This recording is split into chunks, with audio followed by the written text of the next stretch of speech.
guys, time to show off a new anglerfish build. This one, have not done one quite like this. This one is technically just a non-painted acid etched aluminum dial that we then polish. So did this in a polished case. This is a polished 110, which shows fingerprints really easily. And in person you don't quite see them, and then you get on the film or on your phone and you see all the little things that you didn't buff off.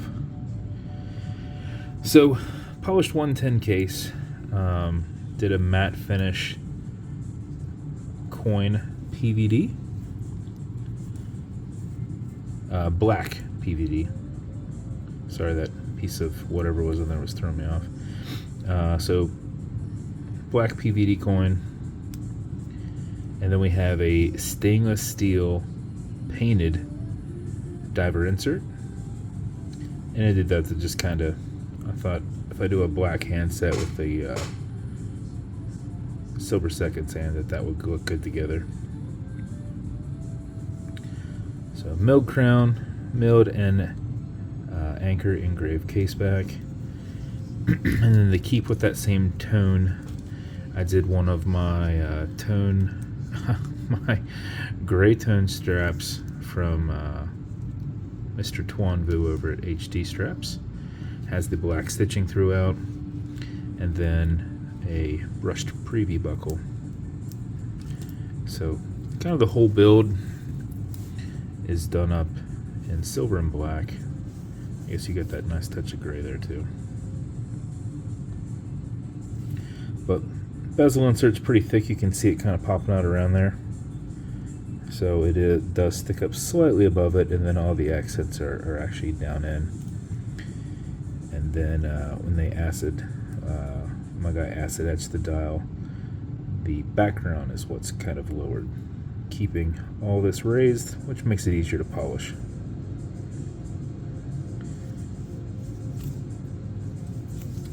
But that's the build. The bezel on this will turn left, it'll turn right. It is a tension ring bezel. It is on extremely tight. It will move if you want it to move, but it's not going to move unless you want it to move. And then I always just kind of do a 15 line there, because it is a little difficult on 12. You're kind of looking at it, you're like, do I put it in between the 1 and the 2? No, it's kind of partially in between and the 2. So I usually just line it up with whatever straight there. And that helps.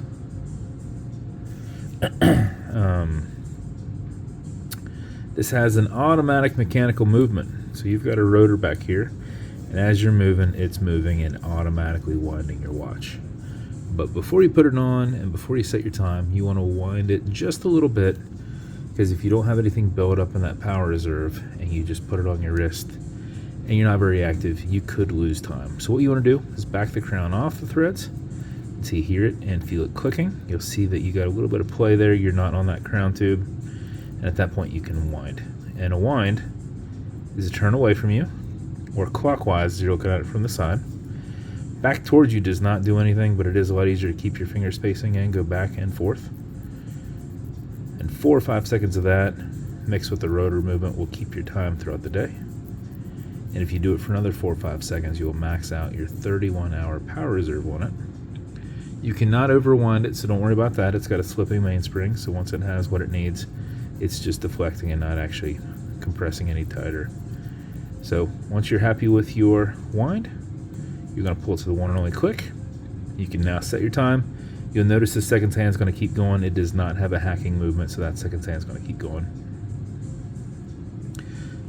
And you'll also notice you've got what's called a wobble crown. It deflects lateral pressure from going into the stem and into the movement, so when you're pushing and prying on it, you're not putting any adverse pressures on anything. Alexa, what time is it? 12:09 a.m. Push this over, get it out of that time setting, and then wind it down. And that is the build. Comes out looking pretty classy. As with every build, you're going to get complementing beads. It's going to come in an Anglerfish slider box with Atlas pillow inside.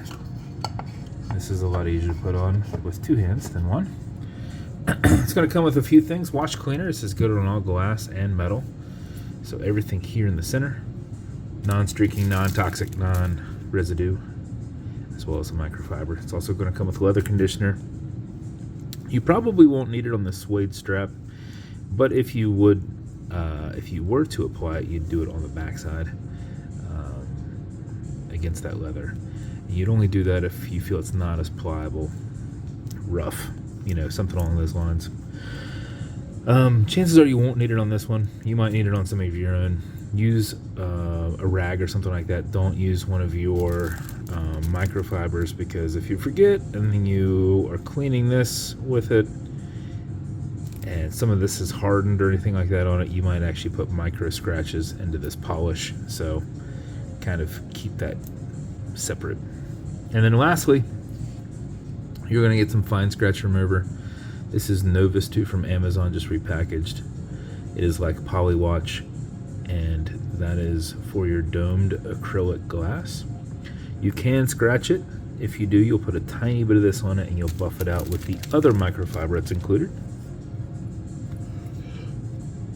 If the scratch is up and down, you're just going to kind of do circles on it, kind of generate some heat with your thumb, kind of get it pushed in there pretty good, and basically buff it with your thumb.